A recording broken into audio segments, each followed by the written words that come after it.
Hi together, welcome back to the next video.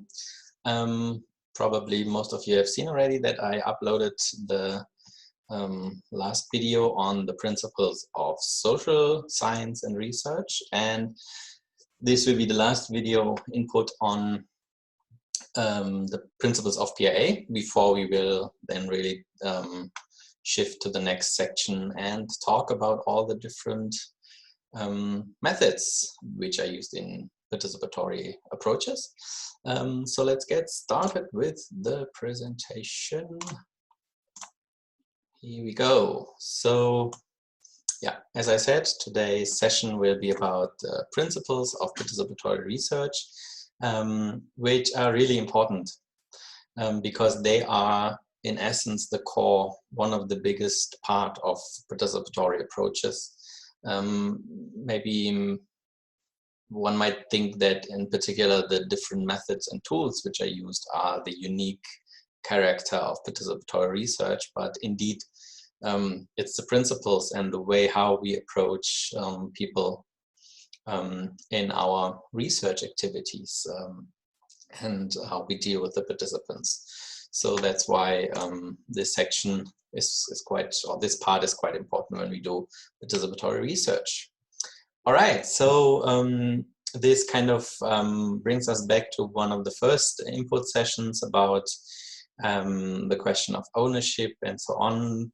So what should we actually avoid when doing research? And here in particular, I mean when doing research in a context which is quite different from ours, right? In an intercultural context, in the global south, in the global east, west, and so on. We should really avoid to have this kind of picture. So here we can see two white men experts maybe with their suitcases, and they come with a fancy chart and stand on top of this little thing and explain to some people who are kind of sitting, laying, playing around what is kind of going on, right?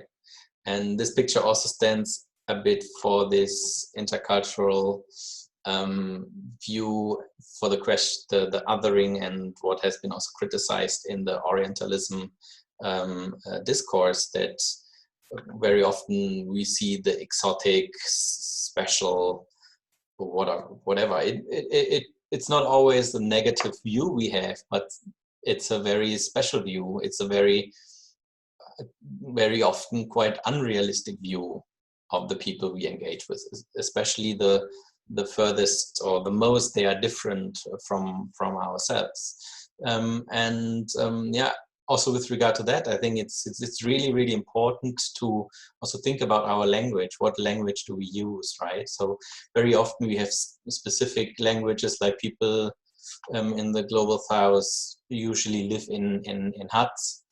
No, they are not. In most cases, they're living in houses. So we could also simply use these terms, which we also use for our society. If we go into development research and texts, and particularly in the public discourse, you find this a lot, that a total different type of language is used when we talk about people groups in Africa or in Asia. Whereas it's so easy just to use the similar and same terms we are using in our context. So we really should avoid this type of relationship when doing PRA. Having said this, it's still important to acknowledge that really depending on the context where we work on, there are a lot of differences, and we should not just kind of romanticize them or just say, oh, there are no differences. That's not the way to go, right? So but it's a constant process of how we see this relationship, and to think also about our approach to people from very different contexts. And these encounters, these meetings, can be very different. They can be also very impressive for both sides, right? So I just brought to you this this picture from Ethiopia, where I worked in an area where before no white person was working ever. It was a very remote area. They just had recently constructed a road towards this place, which is called Shaura in the Alefa province in northern Ethiopia. And I was going with my research assistants, two of them. I was going to some area where we had an appointment with some farmers. So the farmers did not arrive yet, so we just came there and sat down to wait until the participants would come. And then there were these kids, and these kids had never seen a white person before. Most probably they have heard about it from the elderly or from the radio, but they were kind of approaching here in the valley, in the small valley, and kind of realized that there was this group sitting, and then they saw us and saw at least one, saw me. And from this area down there, it took them about half an hour until they came that close to us. And it was really a fascinating moment for me, because I was like, I could see how amazed they were and how confused also they were to see a person from which looked so different. Most probably I looked very strange to them, and they were also a bit anxious. They were not sure what would I do. And I think you can see in their faces that they're really kind of genuinely interrogating me. Especially then I also had this camera, and I took the photo, which I later on showed to them, and that was the ice-breaking moment where they really start laughing because they recognized each other and their friends. And I just took this picture to give you an example that really depending on the research situation, of course, if you're doing participatory approaches somewhere in Vienna or in a country where you come from, or where you're more familiar with, these type of encounters would not be so often, but quite often PRA is used in such a context, and you have to be aware of that situation. Yeah. So, and this also, of course, will have an impact on different sessions you are doing, right? If you would have a session with these kids, you really have to keep in mind that just before they had this very first encounter, and the whole situation must be super strange for them and very, very kind of unexpected and so on. So this also of course would have an impact on the results and on the content you are talking about, right? So yeah, so that was just an example that we always need to be aware of this intercultural very different backgrounds we are doing research on. And especially the more we are living or staying in those countries. Altogether I stayed more than a year in Ethiopia. After some time, for me, everything is very normal, right? I really get used to it, to all these different situations, which are maybe very new and exciting for me at the very beginning. But for other people you meet on the way, still these situations can happen, and you always kind of need to be aware of this situation. All right, so the principles of PRA are connected to a lot of keywords. I just pointed out some of them and kind of clustered them a bit. So of course, I talked already about the question of ownership. I think that's one of the most important goals, that we find a way to give the ownership, or to enable the participants to take over ownership. But at the same time, this is also one of the most difficult tasks and processes to kind of facilitate. It's about finding the consensus. We talked about this already, and also the difficult part about consensus. It's the main goal is also to have a discussion about the topics, and not just kind of collect them and that's it, but to talk about the different aspects of a topic, not to find an average, but to find all the diversity which lays in topics. PRA is about reflection, is about empowerment, is about visualization, is about tolerance and openness. It's about mutual learning, triangulation, handing over the stick, let the people talk, and so on. So there are many keywords which are very important, and I will delve into these different keywords and principles in the next slides as well.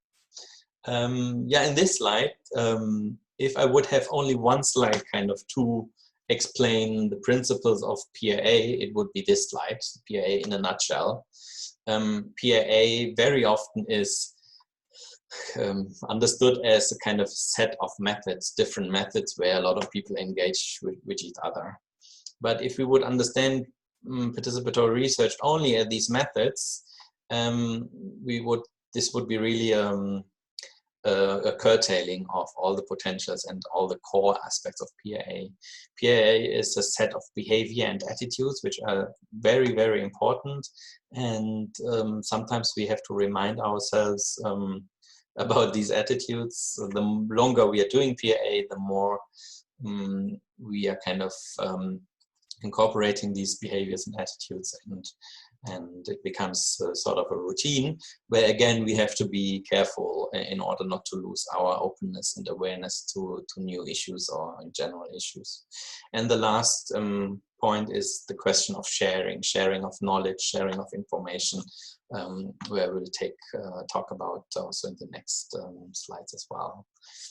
All right, so another phrase which kind of really would describe for me what PRA really is beyond finding answers. This is what we do in research and science. We have our research questions and then try to find different answers, and we have our methods, how we want to measure stuff. But participatory research is relationship work. So this means we can think already, okay, if we have to find this good relationship in order to avoid this fancy picture which I showed to you at the beginning of this input, this probably means that especially at the very beginning, this relationship is still not kind of in a good situation where we want it to be. So this means the methods or the activities we are doing at the beginning, we need to plan them in that way in order to prepare a particular good relationship, which should be an open relationship, and which should be a relationship which underlines already that the ownership really is among the group, within the group, with the participants, and not with the outsiders. Of course, we always, and that's maybe a bit of criticism we also can have, or a critical approach we should have to participatory approaches. Of course, we are still outsiders coming from outside, and we want something, we want to learn something, we want to know something, right? So we will never be able completely become part of a group, of a community where we do our research. This is for sure, but at least this is the aim we should work on, to have a relationship which is trustful, which is open, and maybe also a bit playful, in a sense that everybody feels we can be creative together in order to develop good methods or to have a good discussion about topics. And especially the question of trust is also important when it comes to research topics which are not that easy to talk about, like poverty, like power relations, power relations between men and women, between different social groups, and so on. So yeah, of course, we can't always talk about the positive issues only. We sometimes need to talk about difficult and problematic situations.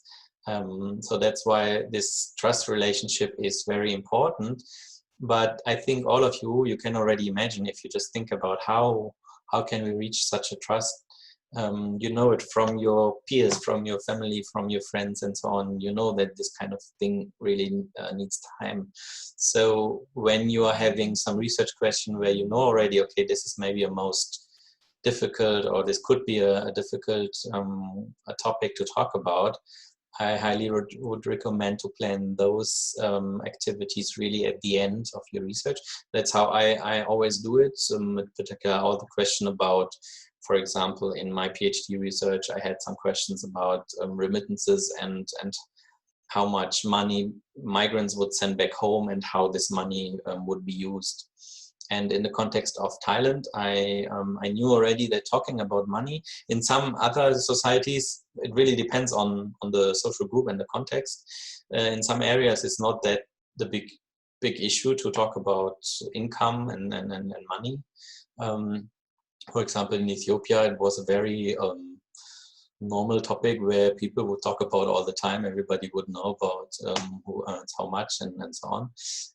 In Thailand, it's also like you can ask about these topics of income, but especially when it comes to the question of how money is used, it's a bit more tricky. So I specifically plan to have these sessions on how remittances are used at the very end of my research, and then I could also know which families or which groups would have a good kind of relationship with me, and I would start with those people in order to have a kind of good experience in how far this method works and so on. So yeah, that's very important, and that's the point why I think it's easy to understand that participatory approaches are really time intensive, not only because of the visualization aspect. I think all of you really nicely pointed out, of course, this visualization to some extent takes a bit more time. It's helping at the same time, but it's also with regard to this relationship work very important. All right, so let's come to the principles of PRA, which had been pointed out by Chambers. Yeah, I think this one is pretty straightforward. Reversal of learning, right? So it's not the researcher who is coming somewhere, or the expert coming somewhere and telling how things have to do, but it's a really it should be a face-to-face learning between local people and also sometimes non-local people, of course, the facilitators or us as researchers come very often also from outside, which it is very good, right? We can kind of bring the emic and the etic view together, yeah? The outsider's view and the insider's view into a discussion and then into a process of mutual learning and discussion. Yeah, so what we really should avoid is a top-down learning situation, which does not mean that everything kind of should be equal and same. This also would be kind of unrealistic, right? People have more ideas, especially we come with participatory approaches to a focus group, let's say, and most probably most or all of them have never heard about PRA. Of course, we have to introduce the method and the basic idea and so on. What it does not mean that, and then in another situation, there's one person which is a focal person for, let's say, water supply, and then of course this person is the expert. But in another situation, next to him there is another person who is expert in agricultural systems, and the next person is expert in livestock issues, or and so on. Yeah, you can imagine. So it does not mean that everybody should have the same to say on topics, but it means we acknowledge all the different backgrounds and experiences and expertise of all the participants and bring them in to the discussion where it really makes sense and where this dialogue kind of produces new knowledge, new perspectives, and so on. And yeah, for us as researchers, it's mean that listening is key and not lecturing. I think if we go with that mindset into participatory research, it's a very important and big step. You know, I always have to remind us to listen and to continue. And especially with regard to this listening, I would like to share some experience from my research, especially when doing group discussions or group methods. we might start with a question, and what I see very often with research assistants or other students or people who start doing this type of research or methods, you very easily get nervous when you raise a question and nobody answers, so there is some silence. I also had this many times, especially at the beginning, until I realized people always need time to think about and to reflect about. And really don't be afraid of pauses and silence within these group sessions and PRA sessions, because this is, people have to have this time in order to think and to reflect about the question, about the answers, about maybe some issues which are related, what they really want to share, what not. Yeah, it could always happen that people who have a big social conflict and problems sit in the same group together, and this might also stop some people from talking or sharing everything openly. So when doing this listening, always be aware of this of this factor time, that there's enough time for the people to think. And if you raise a question and no answer comes directly, there could be two reasons, at least minimum two reasons. One is it was not clear what your question is. This is very easy. You just can ask, was my question clear, or should I explain it another way? Or another thing is that people would just need more time to think about it, and then you can give more time and cross-check again. Or you can, if more time does not help, you can give an example from your background or your experience, and then try to get this discussion mood and exchange mood running. All right, so the next one is the rapid and progressive learning, which means this learning process should be adaptable, should be flexible with regard to all the different methods we use. And in particular, it should not be a kind of blueprint approach, right? Where we have our plan in our books or in our preparation, in our research design, and then we go from step 1 to 3. Actually, later on, when I will introduce all the different methods to you, there will be all these type of steps, and they are very helpful for us to prepare.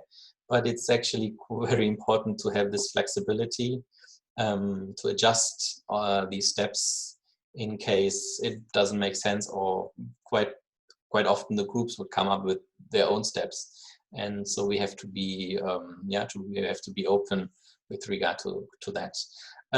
How rapid this learning process is, this is like a principle from Chambers. Okay, right, if you compare it maybe to this typical sense of learning at school or at universities and so on, there are more rapid and shorter sessions where people come together, talk about some issues, and then there might be some learning effects, or actually always there. I'm pretty sure always there are learning effects. But this should not kind of lead us toward the thinking that the whole process of doing participatory research is a very rapid one, and also that you would see, especially when you do participatory approaches with a direct connection to a project, that then all the kind of changes and goals that you have with planned in this project are kind of reached very rapidly. No, it really depends on this process of relationship building we are doing with the different participants. All right, so the next one is offsetting the biases. I won't talk too much about this because we already have a very nice summary about these biases. So the main aim is to overcome this spatial bias, the project bias, the person bias, tri-season bias, diplomatic bias, or professional bias. If you haven't read it, you can scroll up and look in our little glossary, and you will find a section on research biases, where you can read about these biases. And the next thing is the question of optimal ignorance. don't go into unnecessary details, and because it will kind of hinder and stop also the whole research process if we kind of really get from every nitty-gritty detail to the next one. On the other hand, we shouldn't be too broad, too generalizing, or too just one-sided with our foci. So there's also one input to the glossary. I haven't read it yet. I will do it today, and then also upload it to the glossary. So you will also find a nice input on the question of optimal ignorance as principle of participatory research. Oh yeah, and then there's this Keynesian pragmatic dictum. It is always better to be approximately right than to be precisely wrong. That's a bit behind this optimal ignorance, and I would like to encourage you, especially when you try new methods, and when you especially when you do your first research design, to have this in mind. We can't always have the perfect research design and to kind of grasp everything perfectly. It's better to aim for this optimal kind of balance between details and what is really feasible. All right, and then the last two major principles proposed by Chambers is then the triangulation. I also talked about this in the session before, in the input before. Capture the topics from different angles, methodological angles, theoretical angles, or with regard to the sources and groups, types of people we are talking to. And the last one is the diversity and the aim. And this is maybe also one of the big differences with regard to other methods, qualitative methods of geographical and social research, where we often try to find the kind of the average or the medium, the mean values and so on. And PRA is really about focus on variability and not the averages. And then we try to identify and analyze contradictions, expectations, and oddities, which surprise us, or which we think are not part of the normal average. So it's a tool to kind of open us the view onto the rich array of all the topics which might play a role. Yeah, I just can give you an example. One of my good friends, also from the studies in Bonn, he also did his research in northern Thailand with PRA, and he had all his kind of research design set, and had the clear idea he wanted to learn about climate change and migration, and in how far migration can help to deal with the changes of the climate in this particular area in Lamphun. And then he realized when he did his first PRA sessions that there was another topic far more important in that community, which was the topic of deforestation and land titles. And as long as people were so much kind of occupied with this issue that there was very little awareness and also kind of input with regard to climate change and all the impacts of climate change. So he had to change his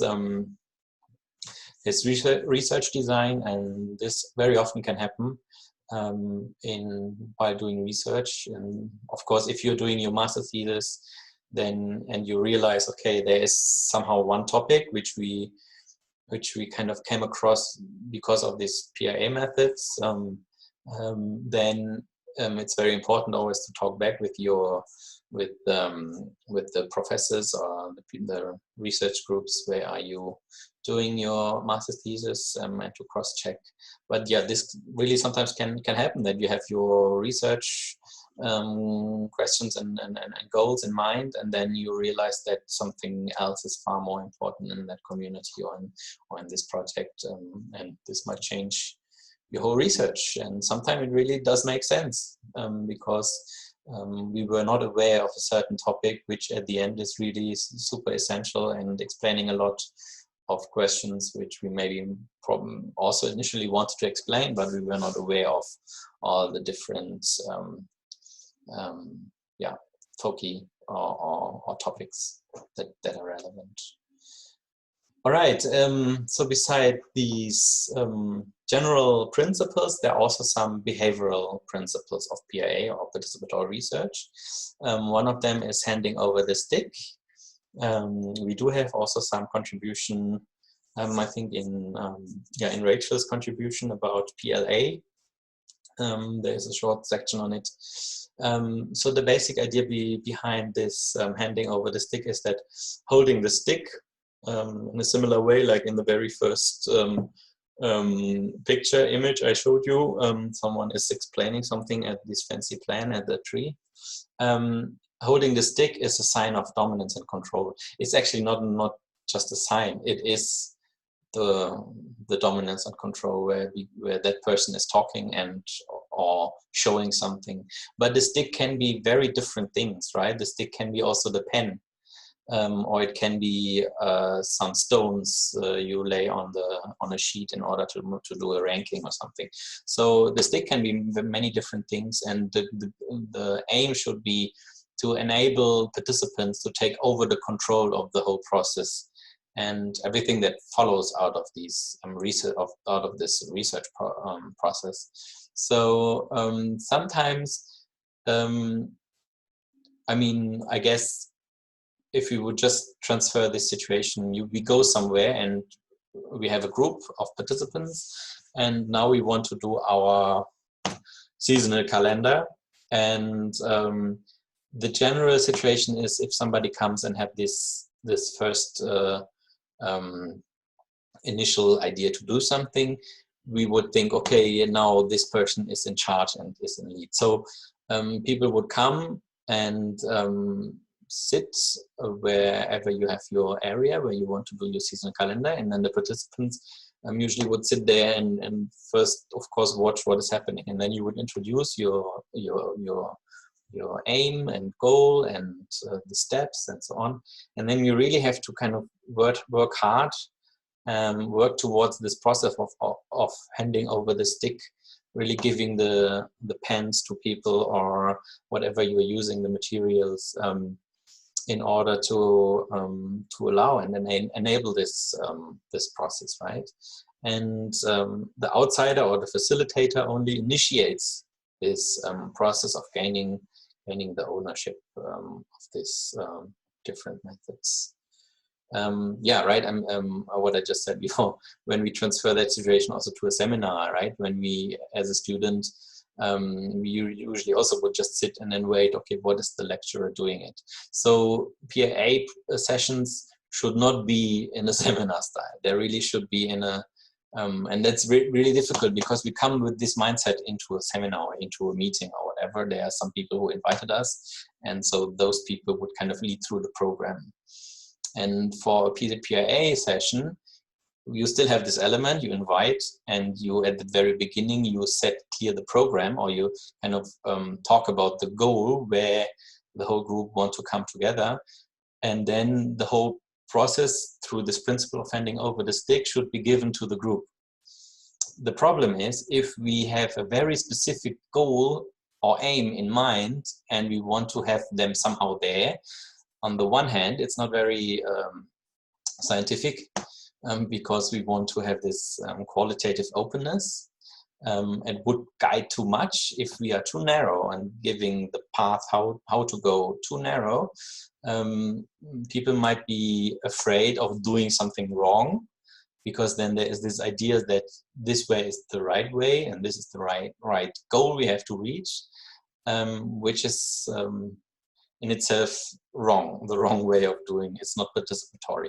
So this means at the very beginning, when we are having these sessions, it's very important also to have an element to find out what are the interests the knowledge interests of the participants.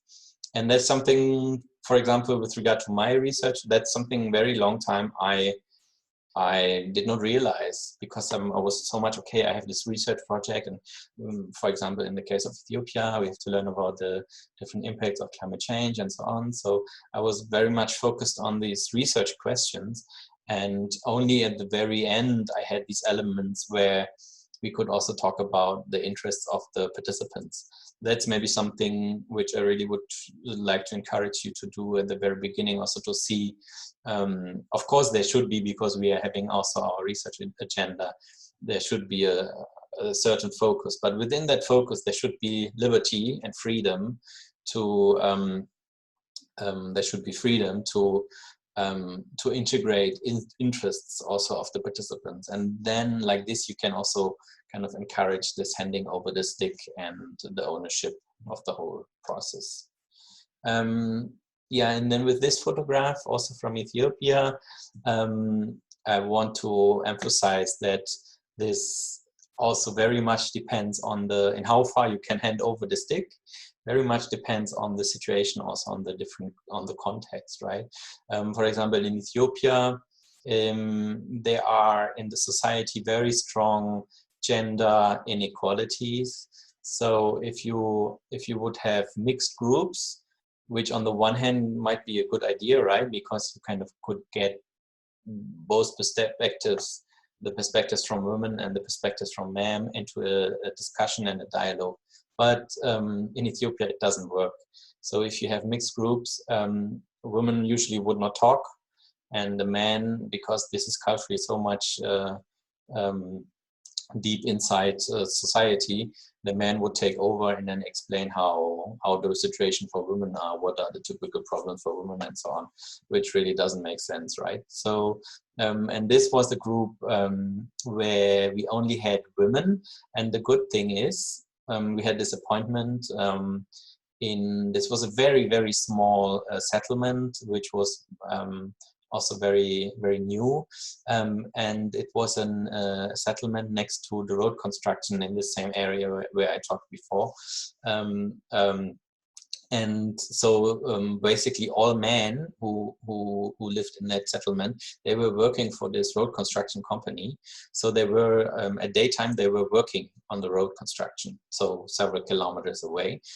So only the women were in the settlement, and then we were doing the session. And I think you can see already on the faces between smiling and thoughtful faces.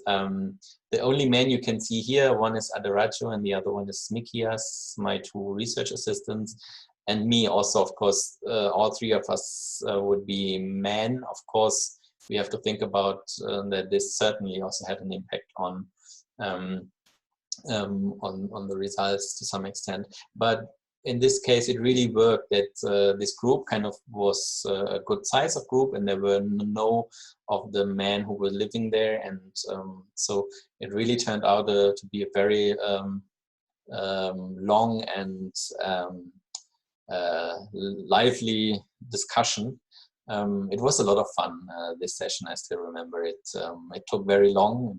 It took like, I think, almost 3 hours, which was really great, because then we could get a lot of perspectives on how women would see certain issues. So we did similar methods like problem rankings. On this case, it was a matrix scoring with men and women separately, and then you would see the differences of their perspectives. Yeah, so this is just with regard to handing over the stick, and also in how far we have to consider the context in which we are doing this research. Right, and then the next step would be self-critical awareness. I started already talking about it. Embracing error. Sometimes you, at the beginning especially, you're doing mistakes. And I think it's good to accept these errors and to know already that, yeah, sometimes something will not work.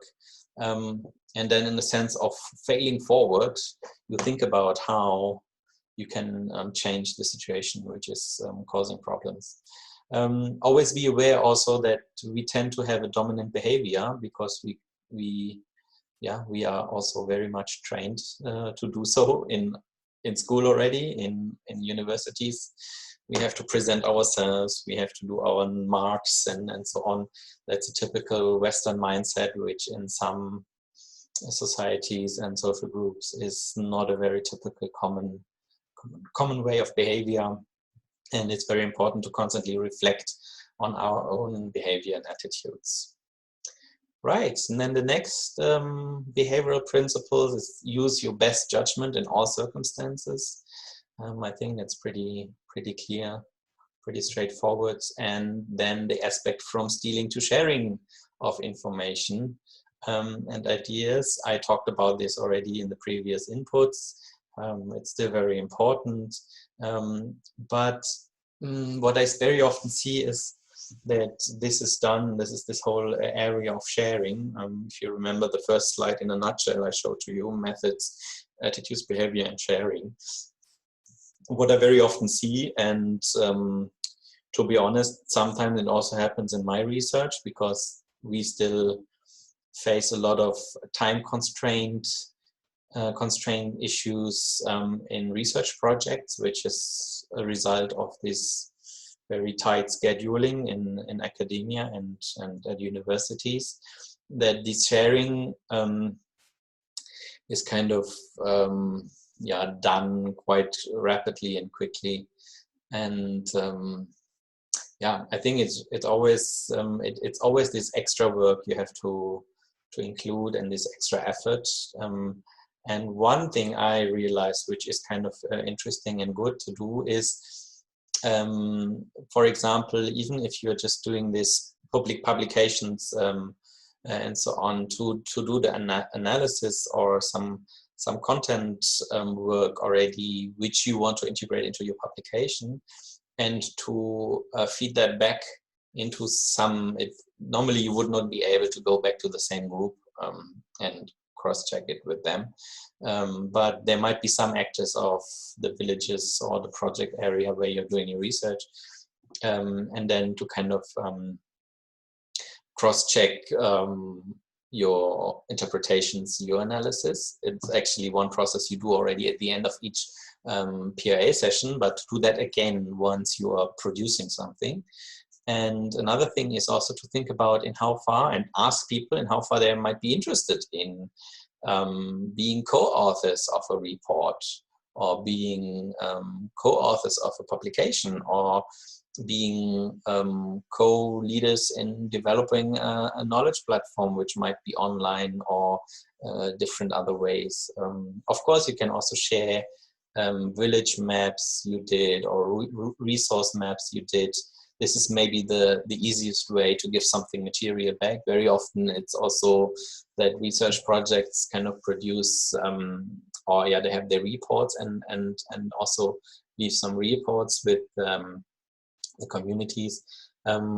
What I sometimes kind of also would criticize, because this for me is mostly this typical, okay, and then we can say we shared something, but actually the question is how useful is this sharing, because most of these research reports are in English. Of course, I don't want to say it doesn't make sense at all. It's still a very important symbolic step compared to research projects who do not do it at all. But I think there are better ways to think about this sharing.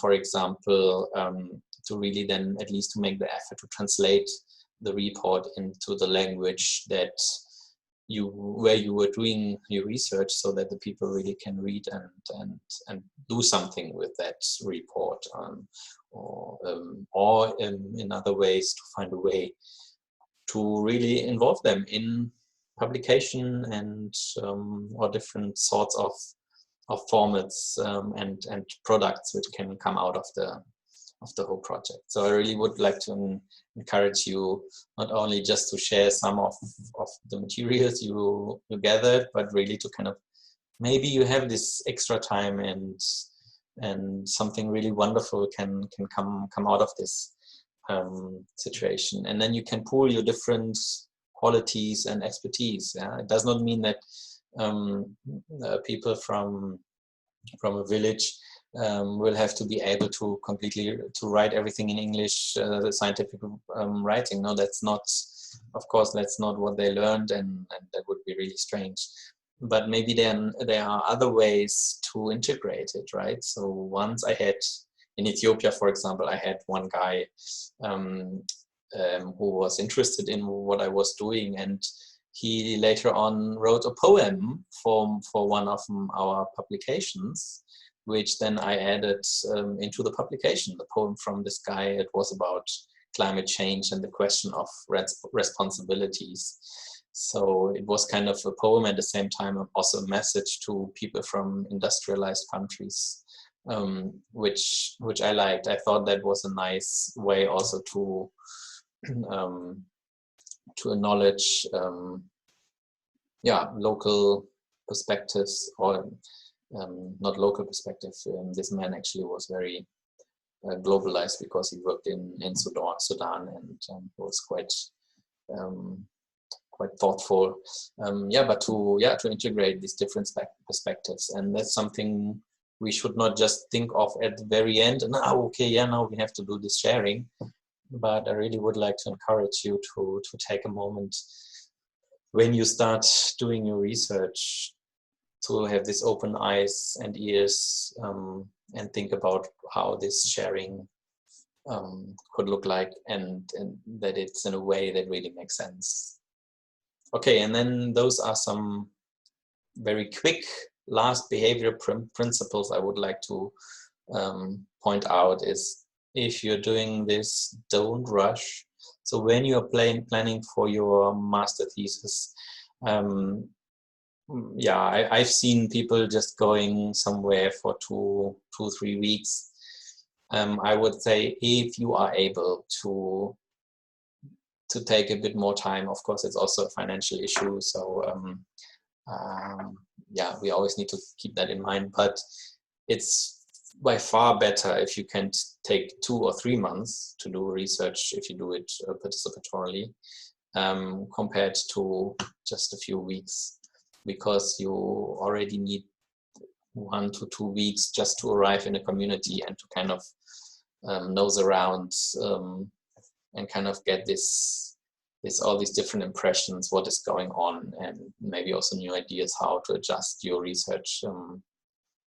So, of course, if you would just go somewhere with your blueprint in hand, you still can do it. But the question is in how far this is then really done in a participatory way. Be flexible is the other thing. And the last one is also be committed. That's also with regard to this question of sharing. That's also why I said PRA is relationship work. It's not just going somewhere, making your sessions, labeling it as participatory, which really sounds nice and great and people like it. You still can do it very easily. But I'm very convinced, if you really think about this sharing thing, like a poem, or involve people in taking photographs, or involve in drawings, or involve in other ways of formats to be published under the name of the respective people, which can also make them proud, to find an element which really kind of integrates genuine content from different perspectives. That's really something. If you are able to do that, that's a huge advantage, and really makes also all your research so much more valuable and more interesting. All right. So one of the last slides, to sum up a little bit, what distinguishes participatory research? It's away from closed research to open research. Of course, we have to find a balance, because still, when we are doing PRA or PR, we are having our project logics, and there might be funders, there might be professors, and we are still going as researchers in the field with kind of a certain schedule and so on. So that's also why it's so important to have enough time to have this space for this openness, to discover other issues which are not on our radar at the beginning. From measurement to comparison, I think that's very important, comparing different perspectives. Then from individual to group research, meaning that most of the sessions we're doing in groups, which does not mean that all PRA methods have to be done in groups. Most, let's say 90% of the time they are done with groups, but there are also quite some sessions, visualizations, which can be done with individuals, like dream mappings or something like that, or biographical timelines. This kind of thing can also be done with individuals, but yeah, mostly research is done in groups. From verbal to visual, that was already part of one of the inputs, so I won't come back to that as well. From reservation to report building. With reservations, it's meant that when we are doing this typical social research, usually we go somewhere with this investigative mindset, yeah, and that leads also to kind of our attitude being reserved a bit, like, okay, how is it? We want to know, and then we investigate, and then is it really like this, or isn't that another reason, this reason why A, Y, Z is it like this? Right, and we should overcome this behavior a bit with PRA and try to find this good relationship building, rapport building between participants and facilitators and outsiders. And the last one is democracy on the ground. So participatory approaches bring in very different perspectives. It really tries to not to involve elites, but to involve like the normal people and so on. But I still kind of want to leave a question mark here. It's always said that PRA distinguishes this, yeah, it's kind of empowering and democratic. But I think we have to be a bit careful with regard to that, because PRA is very often done in countries of the global south. And we still have to admit that very often people are grown up in a society which are totally not democratic, yeah, where women have nothing to say, or where elderly people have to can take all the decisions, even though maybe younger generations have other ideas and maybe went to school much longer and yeah, have maybe a better background and more information about decision making, but yet because of the social structure, elderly people have to say much more. So with regard to this democracy on the ground, I mean, that would be a very high expectation to think that when we are going somewhere doing participatory research, that we kind of create a democracy on the ground. Of course, it might be a very first moment where people realize, okay, there's maybe this group thing where everybody is able to speak. There might be this, ideally there's this moment of empowerment, but I would like to say that this type of empowerment is a sort of empowerment of small steps, or a sort of democracy in a very small space and very small steps. All seen all together, they might also lead to more profound changes, but I think also we have to be realistic with regard to that. Sometimes I think Chambers is also quite enthusiastic, which is very good. But on the other hand, we should not have too high expectations with regard to that. All right, so that's it for the moment. Thank you very much for listening, and see you in the next session.